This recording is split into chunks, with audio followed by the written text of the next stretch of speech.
¿Quién fue María Magdalena en realidad? La mujer que la Iglesia convirtió en prostituta era en verdad la persona en quien Jesús más confiaba. Y si todo lo que aprendiste sobre ella estuviera equivocado, ¿qué más te han ocultado a lo largo de 2000 años? Fuimos tras esas respuestas, y lo que encontramos cambia por completo la forma de ver no solo a Magdalena, sino al propio Jesús. Durante siglos, la imagen que nos llegó fue siempre la misma. María Magdalena era una pecadora arrepentida, una mujer de la calle que lavó los pies de Jesús con lágrimas y fue perdonada por la misericordia del Maestro. Esa versión se esparció por el mundo como verdad absoluta, repetida en misas, pinturas, películas y libros escolares. Solo que cuando vas al texto original de los Evangelios y buscas el nombre de María Magdalena en aquella escena, simplemente no aparece. La mujer que derrama perfume en los pies de Jesús no está identificada. No tiene nombre. Asociar a esa mujer anónima con Magdalena fue una decisión que ocurrió en el siglo VI, cuando el Papa Gregorio I mezcló a 3 personajes femeninos distintos en uno solo y creó la imagen de la prostituta redimida. Fue una decisión que no vino de los textos sagrados, sino de una interpretación política, y esa interpretación se incrustó en la historia con tanta fuerza que hasta hoy la mayoría de las personas cree en ella sin cuestionarla. Cargamos esos datos en una inteligencia artificial de análisis investigativo llamada Axioma, junto con los registros de los evangelios canónicos, los textos apócrifos descubiertos a lo largo de los últimos siglos y las investigaciones académicas más recientes sobre el cristianismo primitivo. El objetivo era simple: cruzar todo lo que existe sobre María Magdalena y separar lo que es registro de lo que es invención. Y el retrato que apareció quedó bastante lejos de lo que la tradición religiosa enseñó. En los evangelios oficiales, los mismos que la Iglesia reconoce, María Magdalena ya ocupa un lugar de protagonismo que casi nadie percibe. Se la menciona por su nombre en momentos decisivos. Estaba al pie de la cruz cuando los demás discípulos huyeron. Fue la primera persona a quien Jesús se le apareció después de resucitar. En todas las listas donde los evangelios mencionan a las mujeres que acompañaban a Jesús, su nombre aparece primero, siempre por delante de las otras. En los textos canónicos, ella ya no era una figura menor, era central. Cuando salimos de los evangelios oficiales y entramos en los textos que la Iglesia rechazó, el cuadro se vuelve todavía más contundente. En 1945, en la región de Nag Hammadi, en Egipto, se encontraron manuscritos antiguos que habían permanecido enterrados por más de 1500 años. Entre ellos estaba el Evangelio de Felipe. En ese texto, María Magdalena es llamada compañera de Jesús. La palabra usada en el original griego es koinonos, y esa palabra va más allá de amiga o colega. Koinonos puede traducirse como pareja, esposa, consorte. En uno de los pasajes más directos de ese evangelio, está escrito que Jesús la besaba con frecuencia y que la amaba más que a los demás discípulos. Esa cercanía aparece también en el Evangelio de María, otro texto que no entró en la Biblia. En él, Magdalena les cuenta a los discípulos visiones y enseñanzas que recibió de Jesús en privado, cosas que él no compartió con nadie más. Y la reacción de los discípulos dice mucho. Pedro se enfurece. Cuestiona abiertamente si Jesús habría conversado con una mujer en secreto, sin hablar con ellos, y si ahora debían hacerle caso a ella. Ese conflicto entre Pedro y Magdalena no apareció por casualidad en los textos. Refleja una disputa real dentro del cristianismo primitivo sobre quién portaba el verdadero mensaje del Maestro. Pedro representaba un liderazgo masculino y jerárquico. Magdalena representaba una conexión directa, íntima, que pasaba lejos de la estructura de poder que los demás discípulos estaban construyendo. Y cuando unes esas piezas, el silencio entre ellas empieza a hablar más fuerte que cualquier documento. Si Jesús confiaba en ella más que en los otros, si le enseñaba en privado, si la amaba de una forma que incomodaba a los propios compañeros, ¿qué más existió entre ellos que los textos oficiales no quisieron registrar? Fue en ese espacio, en esa laguna entre lo que se escribió y lo que se borró, donde un nombre empezó a aparecer como un susurro entre leyendas de siglos. Un nombre que viajó de boca en boca, de generación en generación, por el sur de Francia, por las tradiciones de pueblos nómadas, por manuscritos escondidos en sótanos de iglesias y castillos. El nombre de una niña que habría cruzado el mar junto con Magdalena después de la crucifixión y cuya existencia, de confirmarse, cambiaría para siempre lo que entendemos sobre Jesús, sobre la fe y sobre el lugar de la mujer en la historia de la espiritualidad. El nombre era Sara, y lo que viene a continuación es el rastro que ella dejó. La tradición cuenta que, después de la crucifixión, María Magdalena no se quedó en Tierra Santa, habría huido, y no huyó sola.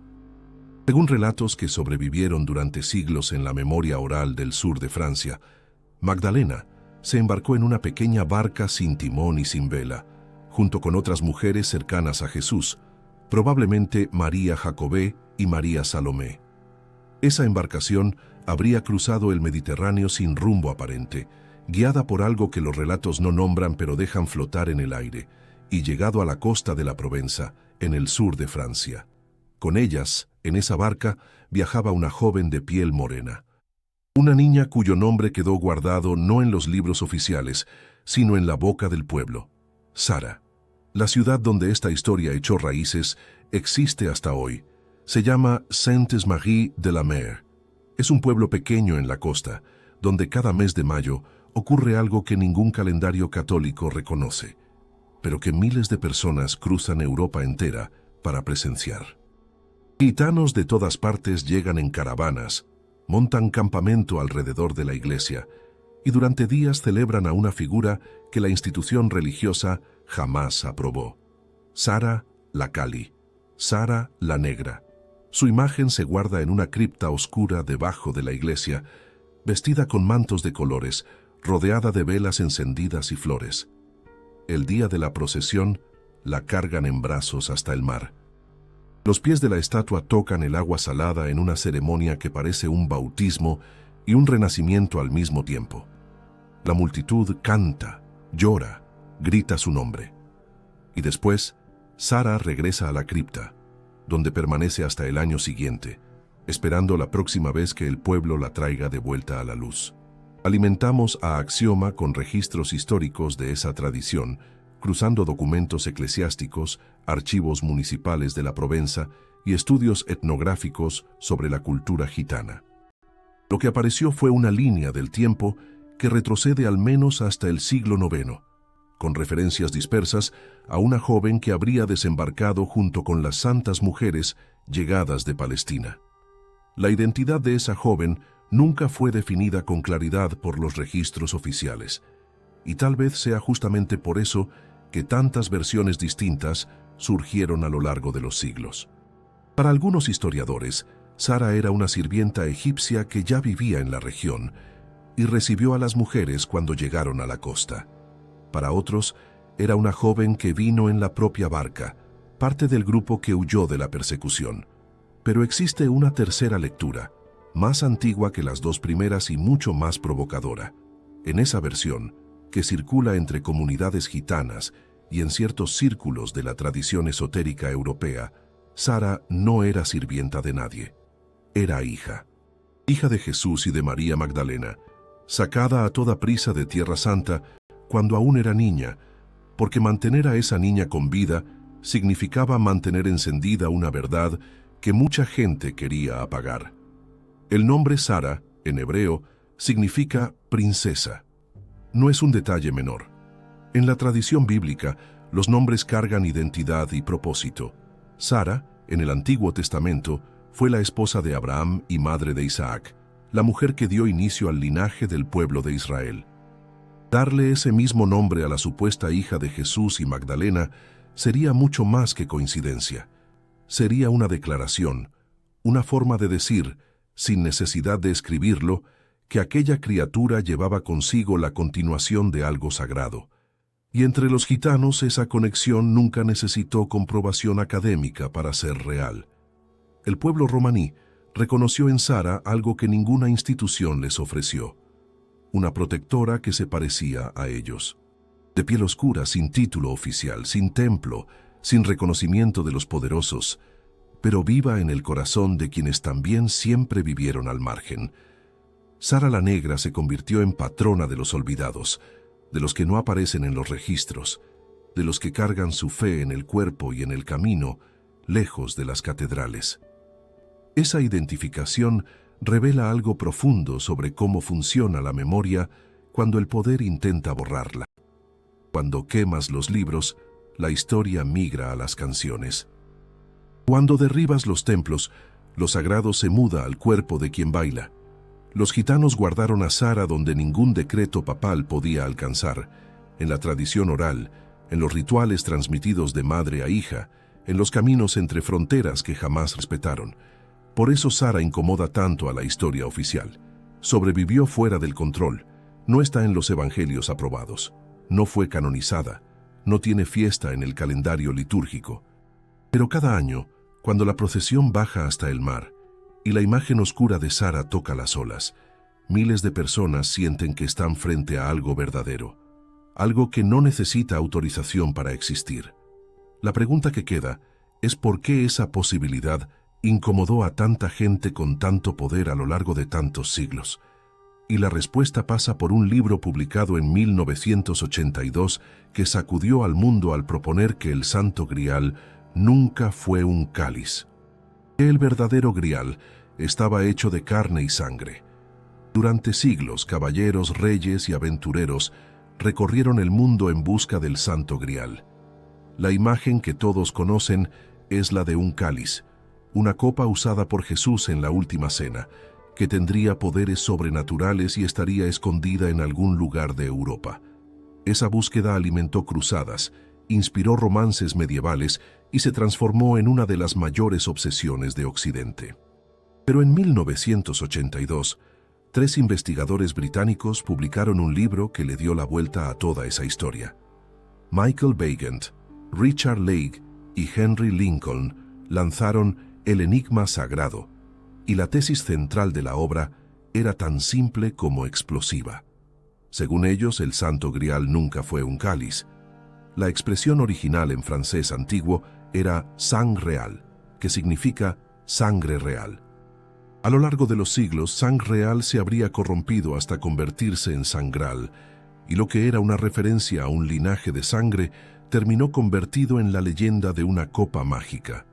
Lo que los autores proponían era que el verdadero Grial era la descendencia directa de Jesús, una línea de sangre que habría sobrevivido a través de María Magdalena y de Sara, la hija que ella habría llevado consigo al sur de Francia. Axioma procesó esa hipótesis cruzando la etimología de las expresiones sang real y sangral, con los registros literarios medievales más antiguos sobre el Grial. Y el resultado mostró que la primera mención al Grial en la literatura europea, hecha por Chrétien de Troyes en el siglo XII, no describe un cáliz común, describe un recipiente misterioso que sirve algo que mantiene la vida. Las descripciones son lo suficientemente vagas como para que la interpretación de un objeto sagrado y la de un vientre que porta una descendencia sagrada puedan coexistir en el mismo texto. La ambigüedad no parece accidental. Según el enigma sagrado, ese linaje habría sido protegido a lo largo de los siglos por órdenes secretas. Los caballeros templarios, el Priorato de Sion y otras organizaciones habrían actuado entre bastidores de la historia europea para mantener viva la descendencia de Jesús. Los autores trazaron conexiones entre familias nobles del sur de Francia, documentos medievales y símbolos recurrentes en la arquitectura de iglesias que, según su investigación, apuntaban a un secreto guardado a la vista de todos. El libro vendió millones de copias y provocó una reacción furiosa tanto de la Iglesia Católica como de los historiadores tradicionales.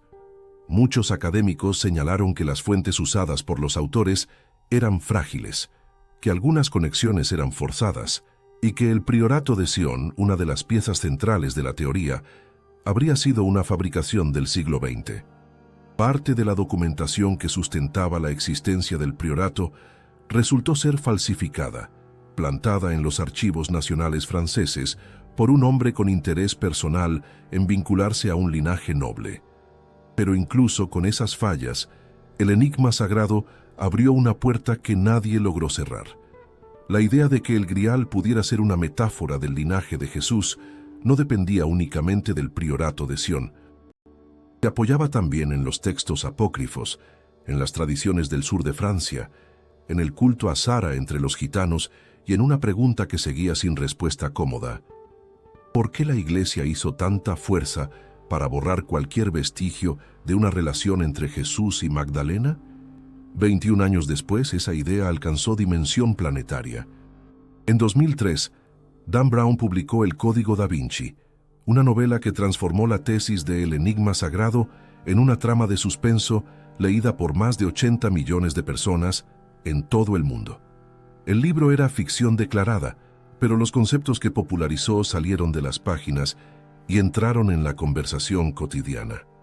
De pronto, millones de lectores que nunca habían oído hablar de Nag Hammadi, de Koinonos o de la tradición de Sainte-Marie de la Mer, estaban discutiendo la posibilidad de que Jesús hubiera estado casado, de que Magdalena hubiera sido mucho más de lo que la tradición enseñó, y de que el Grial fuera algo completamente distinto de lo que siempre imaginaron.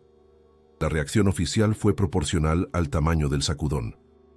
El Vaticano emitió comunicados, obispos escribieron libros de refutación, y teólogos fueron convocados a desmontar la narrativa punto por punto. Pero la semilla ya estaba plantada. La pregunta dejó de ser exclusiva de estudiosos y pasó a circular entre personas comunes, gente que creció escuchando una versión de la historia y que de repente se daba cuenta de que tal vez existieran otras. Y en el fondo de esa discusión, por debajo de las teorías, los superventas y las polémicas, existe algo que va más allá de probar o desmentir un linaje. Existe la percepción de que la historia del cristianismo dejó fuera la mitad de la ecuación. El lado femenino de lo sagrado fue removido de la narrativa, y cualquier intento de recolocarlo, ya sea a través de Sara, de Magdalena o del propio concepto del Grial como vientre y no como copa, encuentra una resistencia que dice mucho sobre quién resiste. Esa resistencia viene de lejos, y para entenderla hay que volver a una tradición que ya existía antes incluso del cristianismo, una tradición donde lo masculino y lo femenino funcionaban como dos mitades de una misma fuerza creadora. Mucho antes de que el cristianismo existiera, civilizaciones enteras organizaban su espiritualidad alrededor de una idea que después sería borrada, la de que lo sagrado no era masculino ni femenino, era ambos al mismo tiempo. En el Egipto antiguo, Isis y Osiris formaban la pareja divina cuya unión sostenía el orden del mundo. En Mesopotamia, la diosa Inanna representaba el ciclo de muerte y renacimiento. En Grecia, en los cultos de Eleusis, hombres y mujeres participaban juntos en rituales que celebraban la fertilidad como expresión de lo divino. En todas esas tradiciones, quitar lo femenino de lo sagrado habría sido lo mismo que quitarle una pata a una mesa. Ese equilibrio tenía un nombre. En las tradiciones más antiguas lo llamaban hieros gamos, que en griego significa matrimonio sagrado. Era el rito en el que un rey o sacerdote se unía a una sacerdotisa que representaba a la diosa. Y de esa unión nacía no solo un hijo, sino la renovación de la alianza entre el cielo y la tierra. En Babilonia, esa ceremonia ocurría en los templos. En Egipto, era parte del ciclo real. En ciertas tradiciones hebreas, ecos de ese rito aparecen en el Cantar de los Cantares, el libro más sensual de la Biblia, donde un hombre y una mujer hablan de amor con una intensidad que muchos teólogos intentaron convertir en metáfora. Los gnósticos, aquel grupo de cristianos de los primeros siglos que la Iglesia persiguió e intentó borrar, conocían esa tradición. Para ellos, el universo había nacido de un desequilibrio. Existía una fuerza femenina primordial llamada Sofía, que en griego significa sabiduría. Sofía formaba parte del mundo divino, pero en algún momento se separó de la fuente original y de esa separación nació el mundo material, gobernado por un creador menor al que los gnósticos llamaban Demiurgo. El demiurgo no era malo por elección, era ignorante. Creó un mundo de materia sin saber que existía algo mayor por encima de él. En esa visión, el ser humano lleva dentro de sí una chispa de la luz original, una centella de Sofía atrapada en la materia. Y el papel de Cristo iba mucho más allá de salvar por la sangre o el sacrificio. Cristo venía a despertar esa llama interior, a recordarle a cada persona que provenía de algo mayor y podía volver a ese lugar. La salvación gnóstica pasaba por el conocimiento interior, por una experiencia directa con lo sagrado, y dejaba de lado la obediencia a una institución. Axioma cruzó los textos gnósticos de Nag Hammadi con las tradiciones del Hieros Gamos, encontradas en registros egipcios, babilónicos y hebreos, e identificó un patrón que se repite en todas esas culturas. Cada vez que la presencia femenina es removida de la espiritualidad de un pueblo, la estructura religiosa se vuelve rígida, jerárquica y controladora. Y cada vez que ese principio es rescatado, aunque sea por movimientos marginales, la espiritualidad vuelve a ser vivida como experiencia personal y no como obediencia institucional. Cuando colocas a Jesús y a Magdalena dentro de ese cuadro, la cosa cambia de aspecto. Y Jesús era la manifestación del principio divino masculino, la luz que desciende para despertar a la humanidad, y si Magdalena era la encarnación de Sofía, la sabiduría que recibe esa luz y la transforma en vida, entonces la unión de ambos sería mucho más que un romance. Sería la restauración del equilibrio cósmico. Sería aquel matrimonio sagrado ocurriendo no dentro de un templo babilónico, sino en el corazón de la tradición que después se convertiría en el cristianismo. El Evangelio de Tomás, otro de los textos encontrados en Nag Hammadi, trae una frase atribuida a Jesús que encaja en esta lectura como una llave en su cerradura, y dice así: «Cuando hagáis de los dos uno, y lo interior como lo exterior, y lo de arriba como lo de abajo, y cuando hagáis de lo masculino y lo femenino uno solo, de modo que lo masculino no sea masculino ni lo femenino sea femenino, entonces entraréis en el reino». Esa frase ignora reglas, templos, jerarquía. Habla de integración, de juntar lo que fue separado, de reunir las dos mitades que el mundo dividió. Y si Sara nació de esa reunión, no sería simplemente una niña. Sería el resultado vivo de una unión que las tradiciones más antiguas consideraban el acto más sagrado que dos seres podían realizar. El fruto del Hieros Gamos, la prueba de que lo masculino y lo femenino, cuando se encuentran sin miedo y sin culpa, engendran algo que ninguno de los dos conseguiría crear por sí solo. Se puede entender por qué eso asustaba. Una iglesia que se erigía sobre la autoridad exclusiva de los hombres, sobre el celibato como virtud máxima y sobre la separación entre el espíritu y el cuerpo, no tenía lugar para una mujer que era igual al maestro, mucho menos para una hija que encarnaba la fusión entre lo divino y lo humano. Esa posibilidad tenía que desaparecer. Y para desaparecer de verdad, no bastaba con quemar un libro o silenciar a una persona. Era necesario destruir comunidades enteras que guardaban esa memoria. Y eso fue exactamente lo que ocurrió en el sur de Francia, en el mismo territorio donde Sara habría vivido, cuando la Iglesia dirigió sus ojos y sus armas contra un pueblo que se llamaba a sí mismo los puros. Los cátaros florecieron entre los siglos XI y XIII en el sur de Francia, exactamente en el territorio donde la tradición decía que María Magdalena había vivido y donde Sara era venerada. Ellos se llamaban a sí mismos los puros, y la forma en que vivían su fe no se parecía a lo que Roma predicaba. No acumulaban riqueza, no construían catedrales, no reconocían la autoridad del Papa. Para los cátaros, el verdadero Dios era puramente espiritual, y el mundo material había sido creado por una fuerza inferior. Esa visión era muy parecida a la de los gnósticos, y muchos investigadores creen que los cátaros heredaron fragmentos de aquella tradición que la Iglesia intentó exterminar en los primeros siglos. Pero había algo en los cátaros que incomodaba a Roma de una manera particular. Las mujeres podían ser líderes espirituales. En las comunidades cátaras, una mujer podía alcanzar el grado de perfecta, que era el nivel más alto de iniciación. Podía enseñar, conducir ceremonias y transmitir conocimiento sagrado con la misma autoridad que cualquier hombre.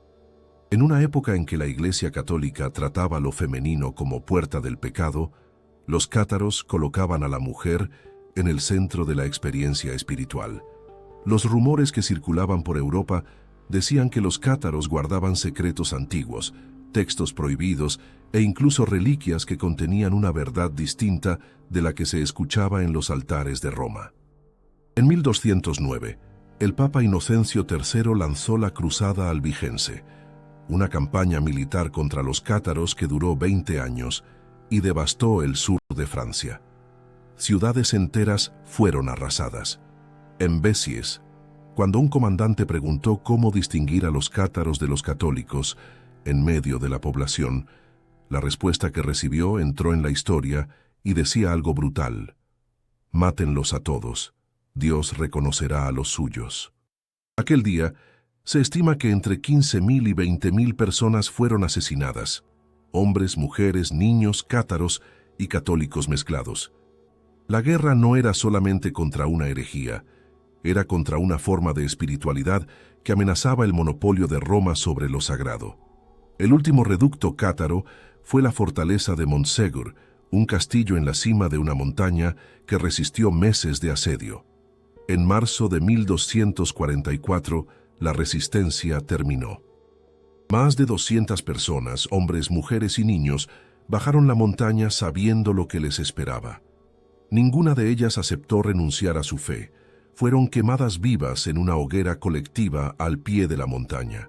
Pero lo que Axioma identificó al cruzar los relatos de aquella caída es que la noche anterior a la rendición, 4 cátaros escaparon de la fortaleza, llevando consigo algo descrito en las crónicas como el tesoro de los cátaros. Nadie sabe con certeza qué era. ¿Oro? ¿Manuscritos? Pruebas de una verdad que valía más que las vidas sacrificadas para protegerla. El misterio de ese tesoro nunca fue resuelto, y ese silencio solo alimenta la hipótesis de que los cátaros guardaban algo ligado a la historia de Jesús, de Magdalena y de Sara. Casi al mismo tiempo, otra orden despertaba la ira de quienes controlaban. Los caballeros templarios fueron fundados en el siglo XII para proteger a los peregrinos cristianos en Tierra Santa. Pero durante años, los templarios excavaron bajo las ruinas del antiguo templo de Salomón, en Jerusalén. Existen teorías que afirman que allí encontraron documentos que desafiaban la versión oficial del cristianismo, textos sobre María Magdalena, sobre la unión con Jesús y posiblemente sobre una descendencia. Los templarios se convirtieron en la organización más rica y poderosa de la Europa medieval. Tenían tierras, bancos, ejércitos propios, rituales que nadie de fuera comprendía y símbolos que, según algunos estudiosos, contenían referencias a lo femenino sagrado. En 1307, el rey Felipe IV de Francia, endeudado con los templarios y temeroso del poder que acumulaban, convenció al Papa Clemente V de actuar contra la orden. El viernes 13 de octubre de aquel año, cientos de templarios fueron arrestados simultáneamente en toda Francia, torturados y obligados a confesar herejías que probablemente nunca cometieron. El gran maestre Jacques de Molay murió en la hoguera en 1314. Con él, desapareció oficialmente todo lo que la orden había acumulado. Pero hay quienes creen que el conocimiento no murió en las llamas, que templarios y cátaros compartían conexiones, y que ese legado siguió circulando en códigos y símbolos esparcidos por Europa. Uno de los lugares más intrigantes de este rastro es la pequeña iglesia de Rennes-le-Château, en el sur de Francia. A finales del siglo XIX, el abad Berenger Saunier descubrió documentos escondidos dentro de un pilar durante una reforma del templo. Poco tiempo después, Saunier se volvió inexplicablemente rico. Reformó la iglesia entera y llenó el espacio con símbolos extraños, referencias a María Magdalena, imágenes invertidas y detalles que no encajaban en una parroquia común. Lo que encontró nunca lo reveló, pero su silencio su fortuna sin explicación y su obsesión con Magdalena apuntan en una dirección que ya conocemos, algo que conecta a los cátaros, a los templarios y a la mujer que caminó al lado de Jesús. Y el hilo que une todo esto sigue llevando de vuelta al mismo nombre, al mismo susurro que se niega a morir, al mismo rostro oscuro que cada año renace de las aguas del Mediterráneo. Evangelios fueron destruidos, gnósticos perseguidos, cátaros quemados, templarios ejecutados, y aún así el nombre de ella sobrevivió. Fuera de las bibliotecas, de los museos, de los archivos protegidos por cerraduras y contraseñas. Sara sobrevivió en el único lugar donde ningún poder institucional logra entrar, en la fe de quien no pide permiso para creer. Cada año, cuando el mes de mayo llega al sur de Francia, algo ocurre en aquel pequeño pueblo de Sainte-Marie-de-la-Mer que ningún documento oficial explica y ninguna autoridad religiosa controla. Los gitanos llegan, vienen de caminos largos, de países distintos, llevando en los ojos una devoción que no necesita catedral. Montan campamento alrededor de la iglesia, encienden hogueras en la arena, y durante días enteros cantan, rezan y bailan para una mujer que el Vaticano nunca reconoció. Cuando llega el momento de la procesión, la estatua de Sara es sacada de la cripta y llevada en brazos de la multitud hasta la orilla del mar. Allí sus pies tocan el agua.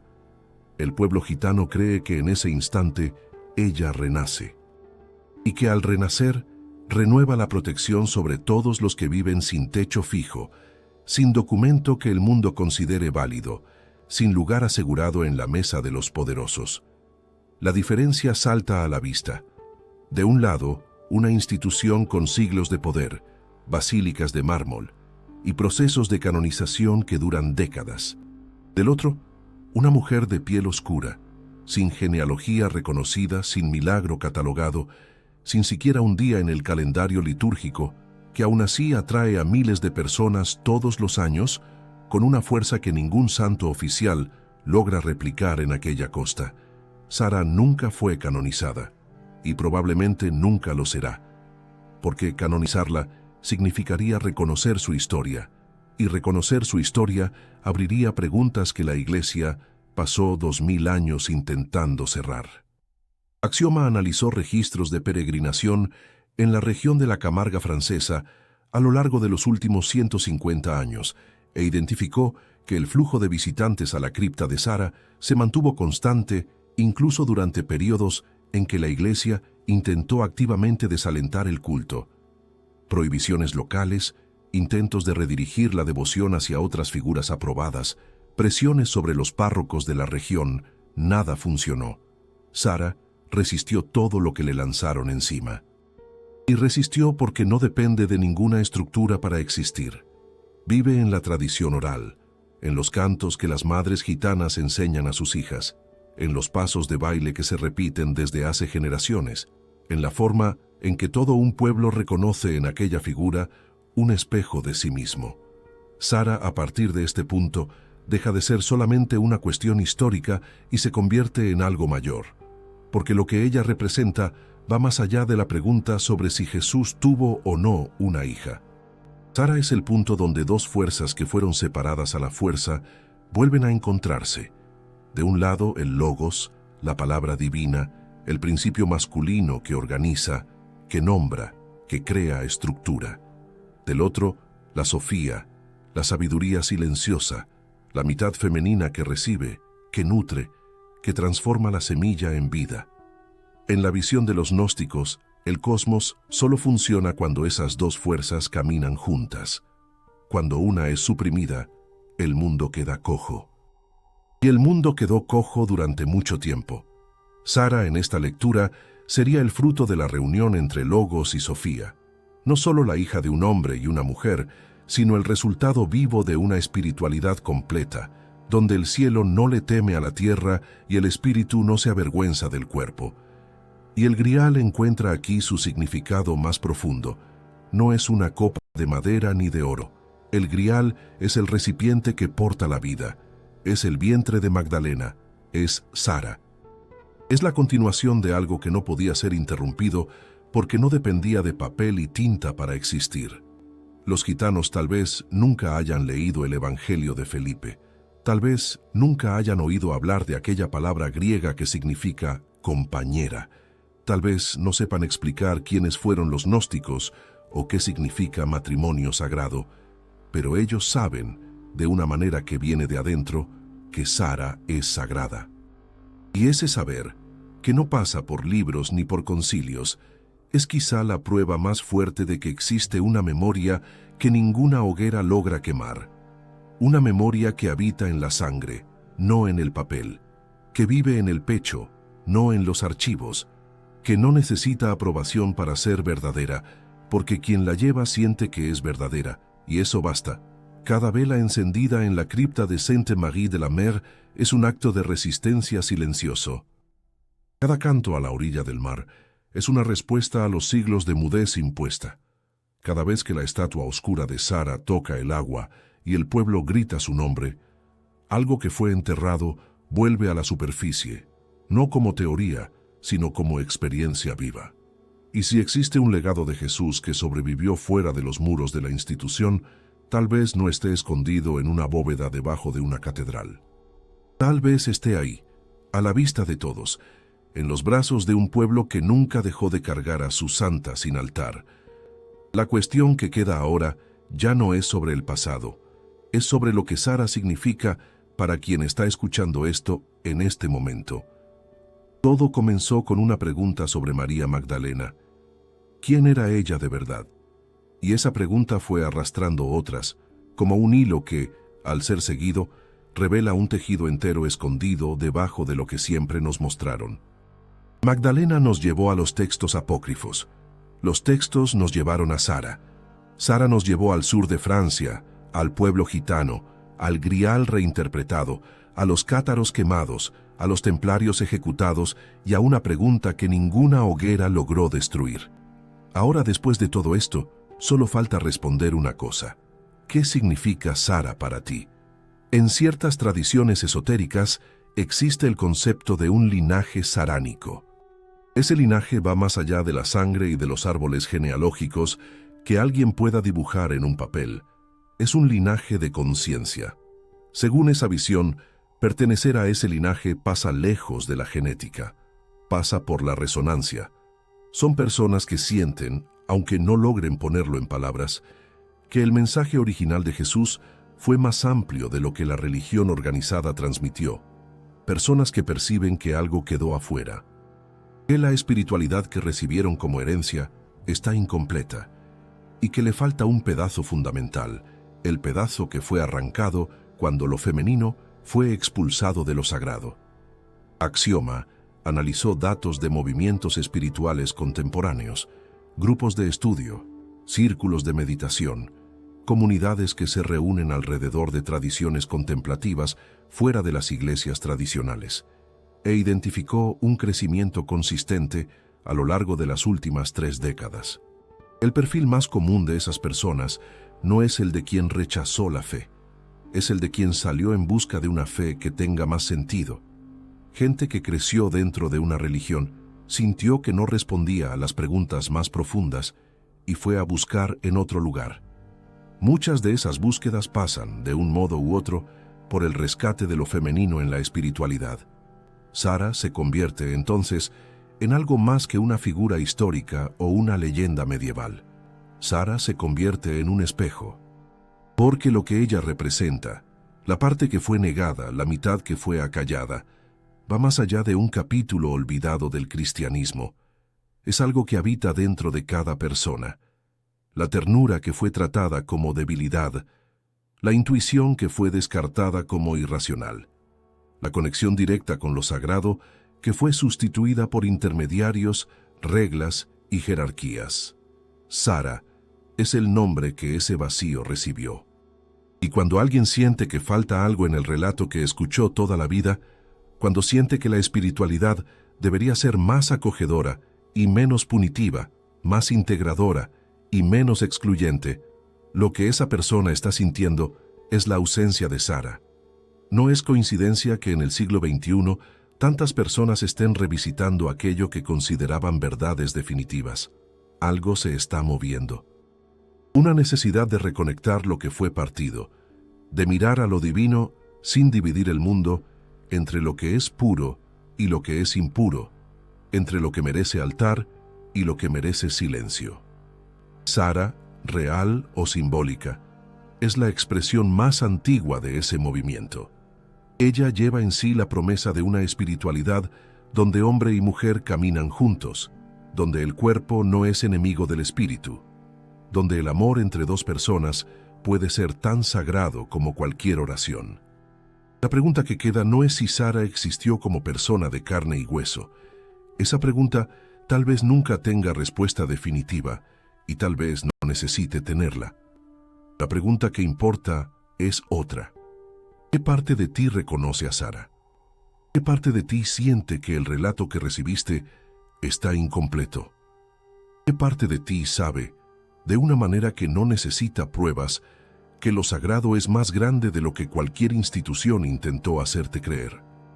La pregunta inicial era sobre quién fue María Magdalena en realidad. Y a lo largo de este camino, lo que apareció fue que la respuesta no estaba solamente en los manuscritos de Nag Hammadi, ni en las procesiones gitanas, ni en los castillos en ruinas del sur de Francia. La respuesta estaba todo el tiempo en el hecho de que esas preguntas siguen haciéndose. 2000 años después, con todas las hogueras encendidas, todos los libros quemados, todos los nombres borrados, la pregunta sigue en pie. Y si la pregunta sobrevivió a todo eso, entonces la verdad que ella porta también sobrevivió. Sara no está en los evangelios aprobados. No la encontrarás en enciclopedias ni en los programas de las escuelas de teología, pero está en cada persona que mira la historia y siente que falta un pedazo. Está en quien se niega a aceptar que la espiritualidad tiene que ser un territorio dividido entre los que mandan y los que obedecen. Está en quien cree que Jesús no vino a separar, vino a unir. Y que la hija de él, exista en los libros o solamente en la memoria que se niega a morir, es la prueba de que esa unión es posible. Sara no fue borrada. Sara está esperando ser recordada. Y ahora, la decisión de recordar es tuya. Si te ha gustado esta investigación, tu suscripción, cualquier donativo o hacerte miembro del canal nos ayuda a expandir el proyecto Axioma. Nos encantaría leer tu reflexión sobre el tema del video en los comentarios y tu sugerencia para el próximo tema a tratar. Cuéntanos desde qué ciudad nos acompañas.